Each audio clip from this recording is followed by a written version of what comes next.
Good morning. I'm just going to illustrate the most ridiculous, reckless and stupid way of making coffee in a car. Very restricted space here. If I've got the windows open, well, I've got one cracked a bit, so there's a bit of ventilation. Anyway, here's my Jetboil, which is ridiculously tall. This canister is almost empty, but I've got another canister right next to it. What could possibly go wrong there when I start lighting this thing up? Anyway, let's see how I do it. So just put the burner to one side down on my flammable sleeping bag. Don't do this at home or in your car. Here's my little cup, evil Starbucks cup. Coffee. No, that's not coffee, that's sugar. Where's the coffee? Over there. Coffee. Right, let's put some... oh, hang on. No. Don't do coffee first. Excuse my cough. I do oat milk first. Need to measure out some oat milk, because that is then going to go in the ridiculously poorly designed, if you live in a car, Jetboil canister. No, not canister. What is it? Jetboil thingy at the top that you put the liquid into. Very difficult doing this in a confined space, which is why you shouldn't do it in a confined space. Right, let's have some... don't want too much. I don't like drinking too much in the car. First thing, there's some oat milk. Don't use cow's milk, I use oat milk. Just doesn't go off as quickly, and I prefer the taste of oat milk, to be honest. Anyway, let's find some water to water it down a bit. Here is a big carton of water, bottle, whatever. Right, let's try and do this one-handed without it going everywhere. Oh God, don't film yourself doing this. There we go. That's enough water. So now I need to precariously balance that on there. Perfectly stable, as you can see.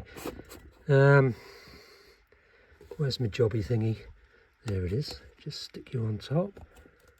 Oh yeah, look at that, rocking around a bit. Right, I need to level this off, but it's really difficult. Well, it's not actually. I just need to put a wood in the lower end. Right, that's, as you can see, it's on a bit of a tilt. What I could do is stick it there and just lean it up against that. Yeah, that's a lot more stable, as you can see, and it's surrounded by highly flammable material which keeps it stable. Okay, so I've leveled it off a bit. As you can see, that is now extremely stable. That's not going anywhere. If it was to tip over onto my highly flammable thingy there, I'd in theory have a fire extinguisher. Don't have one of those, but it's not going to tip over. So she is now boiling.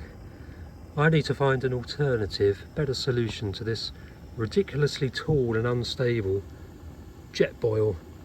It's because I refuse to use the tiny little canisters. I have to use these big ones,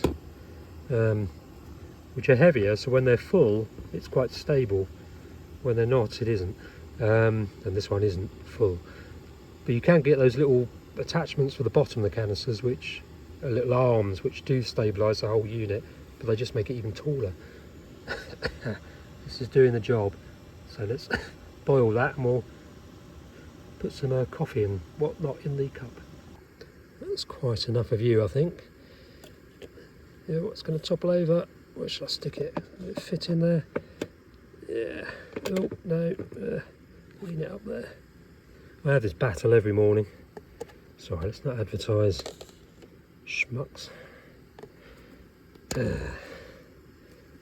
just use decaf. That stuff. Don't want to advertise them either. Although it's quite nice, to be honest.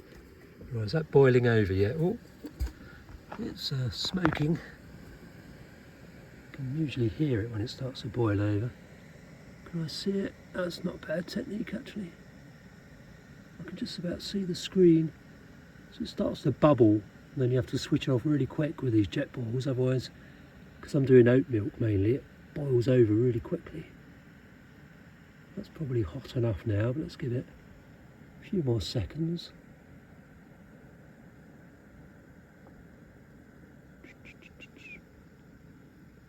So one of the big advantages of the Jetboil is it's... Oh, there she goes. There, managed to turn it off before it overflowed. Great advantage of Jetboils is they're so quick. There we have it, 1 cup of coffee with the Jetboil safely stowed to one side, leaning up against my clothes. Yeah, so that is how not to make coffee in a car.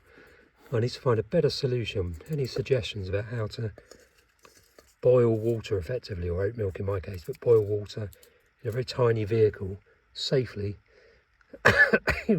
without, I don't have a plug point. I do have obviously the lighter socket thingy over there by the dashboard for the car, so I could run the engine and use one of those little heating elements that you can dip into a cup of water and it heats it up as long as you've got the engine running. So that might be an option. I might order and review one of those, because that would work when I'm driving and in winter when I need to run the engine in the morning just to warm up quickly. I can also be warming up a cup of coffee. But anyway, thanks for watching, and I hope you agree that this is completely reckless and is not the way to make coffee in a car.